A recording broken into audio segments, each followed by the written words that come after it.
Muy buenas, sufridos ciudadanos. El culebrón del caso Campeón, del caso Blanco, resulta que continúa y parece que va a continuar durante muchísimo tiempo. Ayer les dimos algunas informaciones adicionales que algunas fuentes relacionadas con el mundo jurisdiccional hablaban de que podía haber sido intervenido un teléfono, qué casualidad, el teléfono del primo político, lo de político no va de coña, del señor Blanco, el teléfono de Manuel Brán, una de las personas que tenía constituidas una de esas empresas en las que, según la acusación que recae sobre el señor Blanco, estaban constituidas para que el señor Blanco fuese y le dijera a la gente: oye, el dinero me lo pones aquí, ¿vale? Que así no se nota y nos lo podemos llevar. Todo esto, por supuesto, que no se excite en estos momentos el equipo jurídico del señor Blanco, según la acusación del señor Dorribo. Vale, bueno, ustedes váyanse haciendo idea de las cosas que vamos a contar en este programa. Luego les vamos a enseñar más informaciones novedosísimas.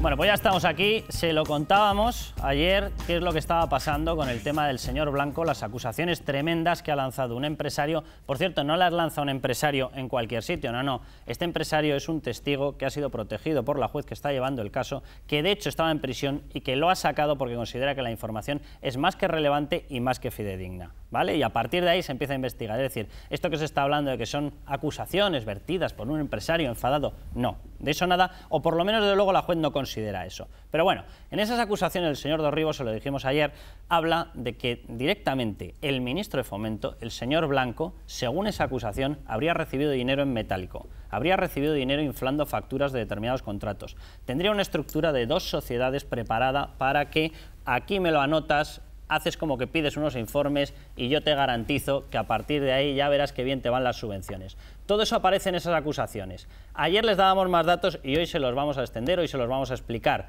Las reuniones en una gasolinera, sí señor, un ministro de Fomento parando el convoy oficial en una gasolinera, porque luego van a tener una comida oficial y la gasolinera un poquito más discreta. O sea, no sabemos qué frases saldrían ahí. La que ha dicho el señor Dorribo es tremenda: si tú te portas bien conmigo, yo me porto bien contigo. Sí señor, es lo que esperábamos de todo un ministro español en medio de la que está cayendo. España se arruina y las acusaciones sobre nuestros ministros hablan de: tú te portas bien conmigo, yo me portaré muy bien contigo. Y los parados, eso es otra historia, ustedes no se preocupen. Bueno, vamos a hablar de todo eso, les vamos a dar más datos, ya verán la información adicional que tenemos, porque se lo adelanto, antes se lo comentaba en el editorial, ha habido una especie de acusación velada entre fuentes judiciales de que han reconocido a determinados agentes del CNI en Lugo siguiendo a cargos judiciales.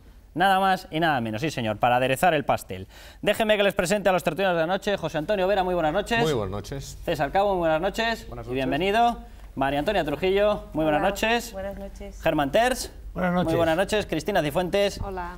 Muy buenas noches. Y José María de Pablo, muy buenas noches a todos. Buenas noches. Y Lorenzo, Inquisidor, que ya te has puesto bueno. Yo creo que has visto que estaba derredada el señor Blanco y ha dicho: corre, corre, que hay que volver a trabajar. En realidad he estado 2 días en una gasolinera esperando, no me ha dado nadie dinero. Además me ha tocado a mí pagar. Por cierto, Carlos, vaya gente del CNI que tenemos en España, que les reconocen. Esto es tremendo. Ya ni agentes secretos sabemos tener. Hoy la pregunta del día es: ¿merece España ministros como José Blanco? Se lo vuelvo a poner difícil a todos ustedes. Que un ministro se pare en mitad de una gasolinera para hablar con estos personajes, hombre, señor Rubalcaba, no es un problema nuestro, es un problema de su ministro. Se llama estilo soprano, la gasolinera. No, pero claro, es que dejadme que os diga, porque claro, en la retahíla de dimisiones aquí había 3 personas. Estaba Cobian, del Partido Popular, dimitido. Estaba Fernando Blanco, exconsejero del BNG en Galicia, dimitido, fuera. Solamente queda una persona, solamente queda el señor Blanco. ¿Cuándo piensa dimitir esta persona? Porque los demás ya lo han hecho. César.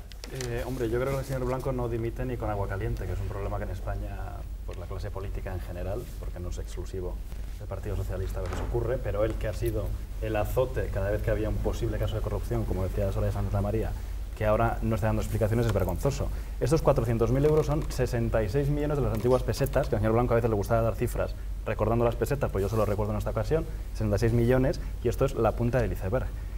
El problema que tenemos en España es que dejar a un señor que no tiene título universitario, no tiene ninguna trayectoria profesional, lo único que ha hecho es medrar en un partido político desde los 16, 17 años, manejar el presupuesto más alto del Estado, que es el Ministerio de Fomento, pues luego ocurren estas cosas. Le daremos el beneficio de la duda que él no ha dado a otra gente o a otros profesionales. Pero desde luego lo del señor Blanco apesta bastante y habría que investigar esa trama y también la posible trama de la constructora San José.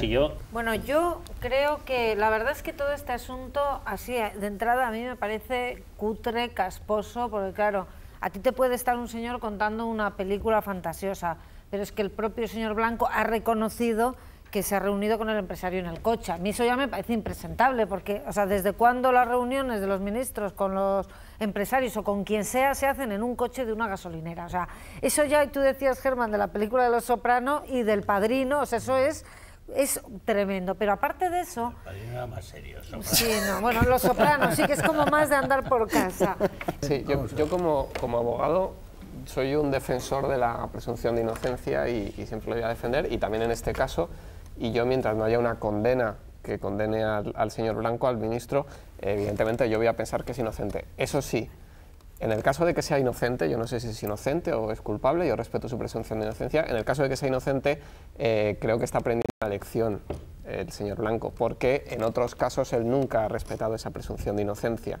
Es decir, él siempre ha sido el primero que salía, pues en el caso de Camps o en otros casos, cuando afectaban a otros partidos, La presunción de culpabilidad. efectivamente aplicar la presunción de culpabilidad. Ahora que se le puede estar aplicando a él esa presunción de culpabilidad, yo no estaría de acuerdo en que se le aplicase, pero que da la impresión que la opinión pública se le empieza a aplicar. Sí es cierto, él está aprendiendo ahora una lección y que quizás tenga merecida. Fíjate, José María, los dos diputados que han dimitido, qué bien lo han hecho, que han dimitido, pero estoy convencida de que si Pepe Blanco dimitiera, se le diría, dimite porque es culpable. Ha sido un hombre implacable contra sus adversarios y además sin ningún tipo de compasión, acusando a la gente, pese a no tener en muchas ocasiones argumentos que fueran definitivos. Y yo estoy de acuerdo en esto que se dice, primero la presunción de inocencia, que es importante para todo el mundo, y porque yo no tengo más información que la que tenemos todos en este sentido, que hay que aclarar, pero que hay que efectivamente investigarlo. Pero es verdad que él ha sido muy ligero en sus apreciaciones con relación a todos los demás y ha mandado las tinieblas a personas que luego han sido declaradas inocentes por los tribunales. Curioso, ¿no? Entonces, hay mucha gente que le estaba esperando Blanco. Y claro, él sobre todo además se ve que es un hombre que no ha sido prudente, ha sido muy imprudente. Efectivamente, con un empresario al que se descalifica porque ha estado en la cárcel, hombre, pues no te puedes reunir con un empresario con estos precedentes o con ese entorno. En todo caso, te reúnes como con todos los demás y efectivamente, como se ha dicho, si además te hace algunas insinuaciones, pues si no lo denuncias ya estás cometiendo un delito. Lo que pasa es que el partido del señor Blanco también está en campaña electoral y el señor Blanco está muerto. El señor Blanco puede pasar lo que sea, podemos hablar aquí todos y cantar la corrección política de la letanía de la presunción de inocencia, pero el señor Blanco está muerto el señor Blanco ha reconocido que se ha encontrado con este delincuente o presunto delincuente, si está todavía él ante el juicio también, que se ha citado con él y se ha encontrado con él en una gasolinera. Con Tony Soprano. Que es en una gasolinera y que ha recibido y que este hombre le ha solicitado a él una serie de favores. Él dice que no se los ha hecho y nosotros le podemos creer o no le creemos. Lo que sí sabemos es que se citaron ellos, sabiendo él quién era, y desde luego se citó para que le hiciera una solicitud de unos tratos de favor siendo ministro de España, en el coche, no en el ministerio, no en un despacho oficial, no, en el coche, en una gasolinera. Simplemente tres cosas que me resultan preocupantes en esta cuestión. La primera es que desde el punto y hora en que José Blanco reconoce la reunión clandestina, existen indicios racionales de una actuación presuntamente irregular, por llamarla de alguna manera, presuntamente irregular que desde luego puede dar lugar a una imputación. Eso lo veo claramente. En segundo lugar, la fricción que se está dando en Lugo entre los jueces de instrucción y los fiscales, a mí eso también me resulta ciertamente sospechoso, porque ya sabemos que la Fiscalía depende jerárquicamente del Gobierno de España. Entonces, que ahí haya esa fricción probablemente sea pues para retrasar, como decíamos antes, para paralizar o cualquier otra actuación en este caso. Y luego también me preocupa otra cuestión. José Blanco dice que mañana va a interponer una querella una querella criminal por calumnias. Ya sabéis que las querellas se interponen, son delitos perseguibles a instancia de parte y se interponen por la persona presuntamente ofendida. Pero en el caso de que esté implicada una autoridad pública, el artículo 215 del Código Penal dice que se actuará de oficio. Es decir, que me extraña a mí, por otro lado, que no se haya puesto la diligencia para que este señor tuviera ya la querella interpuesta, pero que de oficio se hubiera actuado, con lo cual ya no sé tampoco si es que dentro del PSOE lo quieren relegar, como decía Germán Tertsch, y está en redactar un poco, una querella se tardan 2 horas. Efectivamente.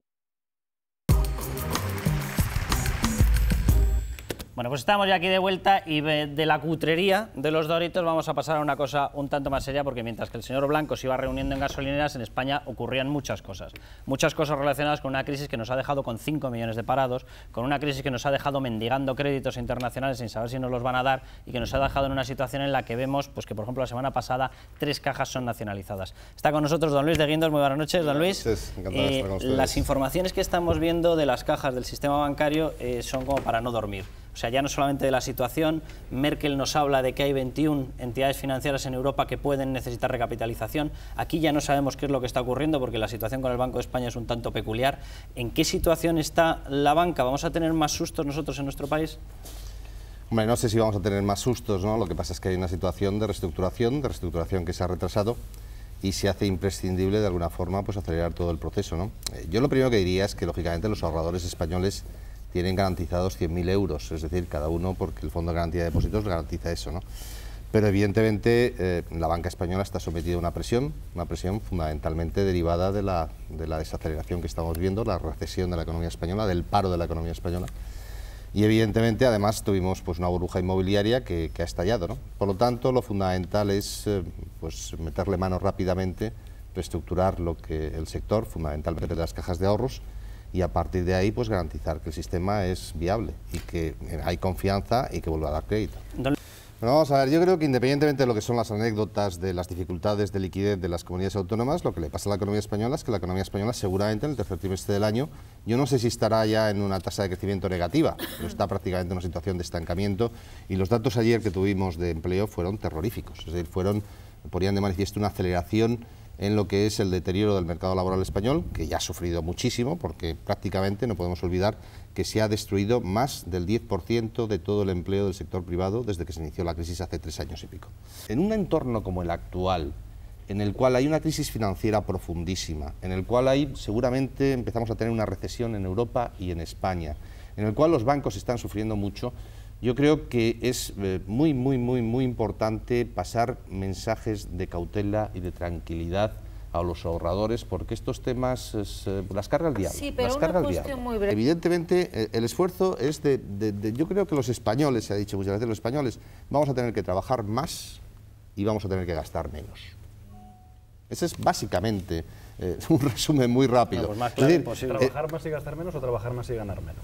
No, trabajar más, seguramente por un salario similar, y después, y aprovechar lo que los tienen y ganar menos. Vamos a ver, tenemos 2 ejemplos actualmente en la Unión Europea de países con comportamientos completamente distintos. Uno es Grecia, que va directo hacia la reestructuración de la deuda y hacia una situación de tensión financiera importantísima que les puede empobrecer tremendamente, que ya les está empobreciendo, y otro es Irlanda. Los irlandeses se han puesto a trabajar más, han aceptado el entorno, tenían unas dificultades parecidas o incluso un sistema bancario más quebrado que incluso el propio griego, y están saliendo de la situación. Es decir, Irlanda está volviendo a crecer. Es decir, si se hacen las cosas con racionalidad y se hacen las cosas bien, evidentemente estas crisis son muchísimo más fáciles de superar que si no se hacen las cosas bien. Bueno, se nos ha acabado el tiempo, muchísimas gracias a todos, ya saben, a descansar que hay que levantar España, y en unos minutos el resultado de la pregunta.